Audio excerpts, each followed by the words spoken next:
Hello, welcome to Local Edition. I'm Leslie Leyton.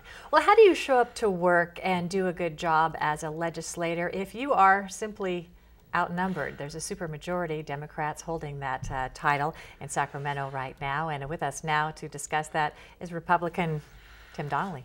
Thank you very much for being here. It's a pleasure. Yeah, very good to see you. So how do you continue to feel powerful when you are relatively powerless in terms of raising taxes? A supermajority can raise taxes. They can veto the governor's decisions.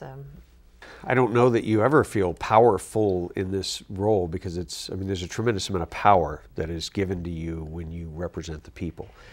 And you mentioned in your intro, legislator. See, that's not found in the Constitution. We're not called to be legislators. Because what is a legislator but someone who would pass new laws? Most people out there, if you talk to them, don't want any new laws. So our job right now in the super minority is to be the party of opposition. And what are we supposed to do? We're supposed to represent the people who sent us there. We're supposed to expose what is going on and try to build public support to overturn some of this. Sometimes public support can overwhelm a supermajority. It can overwhelm a governor if you do it right.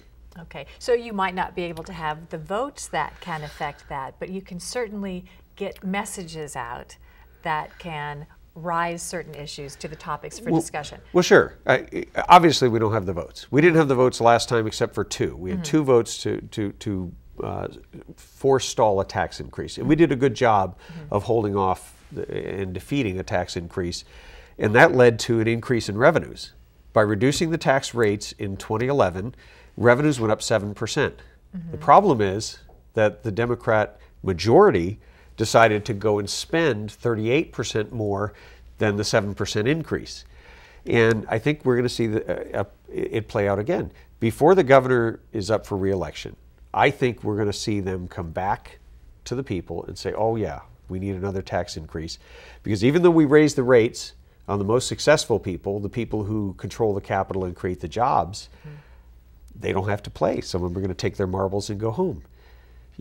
We all see it. When you punish behavior, people do less of it. When you reward behavior, people do more of it. Well, wealthy people are no different than anybody else. They react to the same kind of stimuli.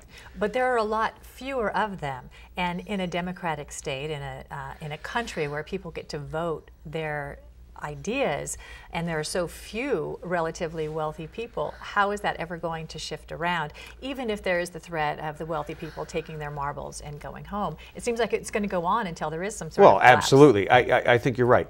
The problem is it's going to have to become much more painful until people finally say, I don't want this much government, and we can't afford this much government. You know, when the fastest growing industry in your state is government, that's a problem.